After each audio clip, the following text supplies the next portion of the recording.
दोस्तों नमस्कार, स्वागत है आपका यूट्यूब चैनल एबी टेक में। आज है 16 अगस्त 2022 और जान लेते हैं आज की महत्वपूर्ण खबरें जो आज के प्रमुख समाचार पत्रों पर छाई हुई हैं। वैसे तो देखा जाए तो आज कोई भी समाचार पत्र प्रकाशित नहीं हुआ है फिजिकली, लेकिन जो ई समाचार पत्र होते हैं उनके माध्यम से सारी न्यूज निकल के आ रही है। तो पहली यहाँ पर अपडेट है, उत्तर प्रदेश के मुख्यमंत्री जी का एक बयान आया है, उसको लेकर के है कि अगले साल जनवरी फरवरी से लाखों को मिलेगा रोजगार, सीएम योगी।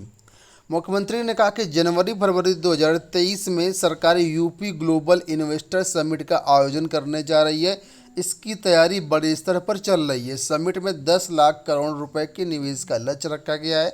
इससे प्रदेश के लाखों युवाओं को रोजगार तो मिलेगा ही, साथ में प्रदेश को आर्थिक रूप से मजबूत बनाने में अपनी अहम भूमिका निभा सकेंगे।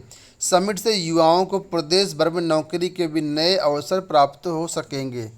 आप लोग जानते होंगे उत्तर प्रदेश सरकार द्वारा हर घर रोजगार योजना लॉन्च की गई है। चुनाव से पहले सरकार का यह वादा था, उसी कड़ी के तहत अब हर घर रोजगार या स्वरोजगार देने की तैयारी चल रही है।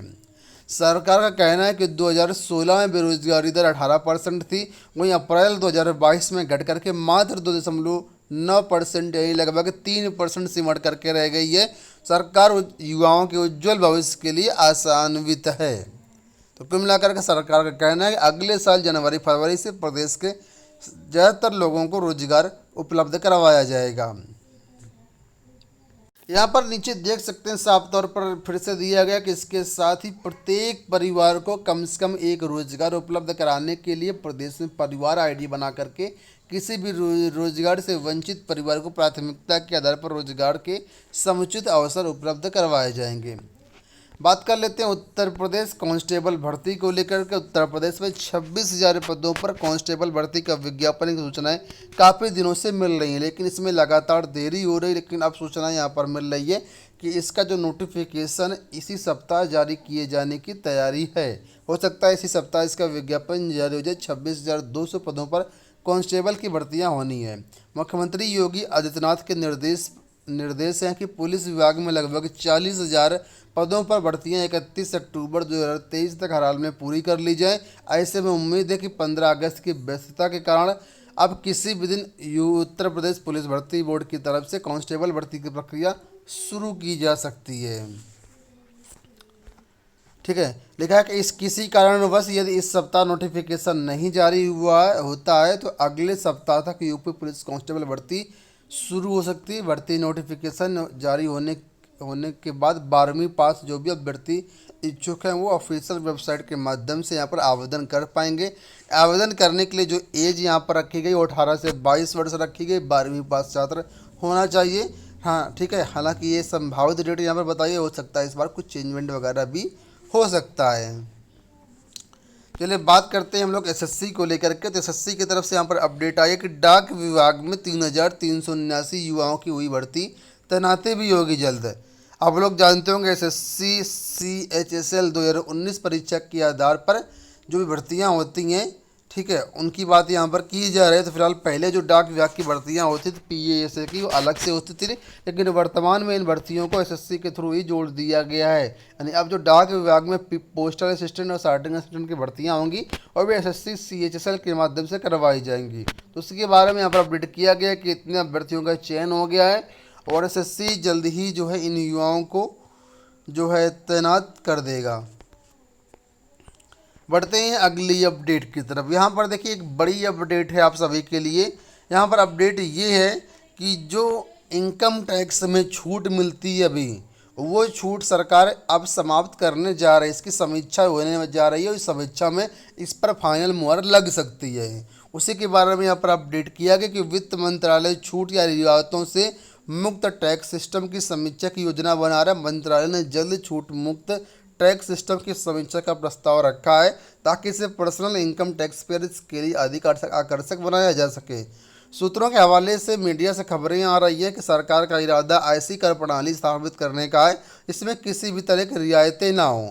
इसके साथ ही सरकार छूट और कटौतियों वाली जटिल पुरानी व्यवस्था को समाप्त करना चाहती है। आप लोग जानते होंगे कि 2020-21 के बजट में सरकार ने एक नया टैक्स पेयर सिस्टम बनाया था। यानी कुल मिलाकर के वर्तमान में 2 सिस्टम चल रहे हैं। एक पुराने स्लैब के अनुसार जिसमें आपको सभी प्रकार की छूट मिलती है, जैसे कि आपका जो भी इन्वेस्टमेंट करते हैं 1.5 लाख तक का वो सारा छूट मिलता है। इसके अलावा और भी बहुत सारी छूटें मिलती हैं, होम लोन वगैरह भी में छूट मिलती है। और एक नया सिस्टम था जो वर्तमान में चल रहा है, जो अभ्यर्थी जो शिक्षक कर्मचारी किसी भी प्रकार का इन्वेस्टमेंट नहीं करते हैं और वो इनकम टैक्स भरना चाहते हैं तो नई व्यवस्था के तहत कर सकते हैं।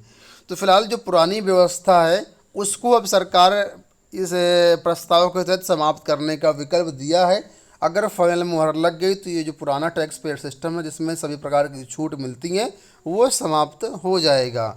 यहाँ पर देखिए लिखा है नई कर व्यवस्था को अपनाने पर होगा जोर। ठीक है, नई कर व्यवस्था के अनुभव के बारे में पूछे जाने पर सूत्रों ने कहा कि इस बात के स्पष्ट संकेत है कि जिन लोगों ने अपना होम और एजुकेशन लोन चुका दिया है वे नई कर व्यवस्था को अपनाना चाहते हैं, क्योंकि अब उनके पास किसी तरह की मुक्तता या छूट का दावा करने का विकल्प नहीं है। सूत्रों ने बताया कि नई व्यवस्था में करों को कम किए जाने से अधिक आकर्षक बन पाएगी।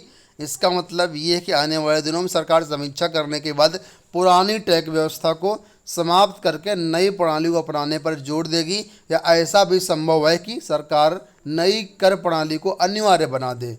कुल मिलाकर के इसकी समीक्षा होनी है। अब नई कर व्यवस्था क्या है, तो यहाँ पर आप लोग देख सकते हैं ये नई कर व्यवस्था, इस नई कर व्यवस्था के अंतर्गत 2.5 लाख से अधिक की इनकम पर और 5 लाख से कम पर केवल और केवल जो है 5% कर लगेगा।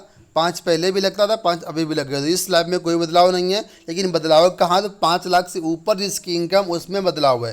पहले 5 लाख से 10 लाख तक टोटल 20% टैक्स लगता था, लेकिन अब यहाँ पर 5 लाख से 7.5 लाख की आय पर आपको 10% लगेगा और 7.5 लाख के ऊपर और 10 लाख से कम पर 15% लगेगा। इसी तरीके से टैक्स स्लैब यहाँ पर नीचे दिए गए हैं। बात करेंगे एलटी ग्रेड और नई प्रवक्ता शिक्षक भर्ती को लेकर के। आप लोगों के काफ़ी सारे कमेंट आ रहे थे सर इस भर्ती के बारे में बताइए क्या अपडेट है। तो आपको बता दें लोक सेवा आयोग की तरफ से फाइलें भेज दी गई हैं शैक्षिक अर्हता के निर्धारण के लिए निदेशालय को, लेकिन निदेशालय से समकक्ष अर्हता का मामला अभी तक निस्तारित नहीं हो पा रहा है। जो समकक्ष अर्हता का निर्धारण होता है वो निदेशालय करता है और निदेशालय जैसा समकक्ष निर्धारण का निस्तारण कर देगा उसके बाद जो वापस फाइल आएगी लोक सेवा आयोग को, इसके बाद विज्ञापन जारी होगा।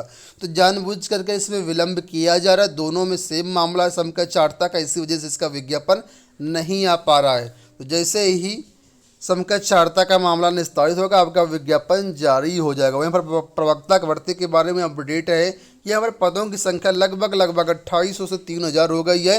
तो पिछली भर्ती के मुकाबले पदों की संख्या काफ़ी अच्छी खासी रहेगी। तो आने वाले टाइम पर जो कुछ भी अपडेट मिलेगी दोनों भर्तियों को लेकर के चैनल के माध्यम से आप लोगों को ज़रूर अपडेट की जाएगी। अंत में अपडेट है बीएड वर्सेस बीटीसी को लेकर के। आप लोग जानते हो प्राथमिक शिक्षक भर्ती से बीएड को बाहर करने के लिए डीएलएड अभ्यर्थियों ने उत्तर प्रदेश में एक इलाहाबाद हाईकोर्ट में याचिका लगा रखी है। तो फिलहाल इस याचिका की जो सुनवाई है आज होनी है। यहाँ पर आप लोग देख सकते हैं 16 अगस्त को केस लिस्टेड है। कोर्ट नंबर 35 में सीरियल नंबर 8 पर यह केस सुना जाएगा। मतलब सीधी सी बात है 12 बजे से पहले केस सुने जाने की पूरी उम्मीद है। और आज ज़्यादा कुछ विशेष होने वाला नहीं है क्योंकि मामला सुप्रीम कोर्ट के अधीन है। उसी मामले को यहाँ पर ट्रैक किया गया एक तरीके से कहें तो कुल मिला करके एनसीटी की जो फाइल है उसको आज यहाँ पर देखा जाएगा, सुना जाएगा और उसी पर थोड़ी बहुत बहस होगी। बाकी फाइनल डिसीजन आज आने की उम्मीद बिल्कुल भी नहीं है क्योंकि पूरा जो केस कनेक्टेड है वो सुप्रीम कोर्ट के बेस पर है और जब तक सुप्रीम कोर्ट से मामला निस्तारित नहीं होता तब तक यहाँ पर मामले की डेट मिलती रहेगी। तो दोस्तों ये हो गई आज की सारी सूचनाएं। इस वीडियो में इतना ही। धन्यवाद।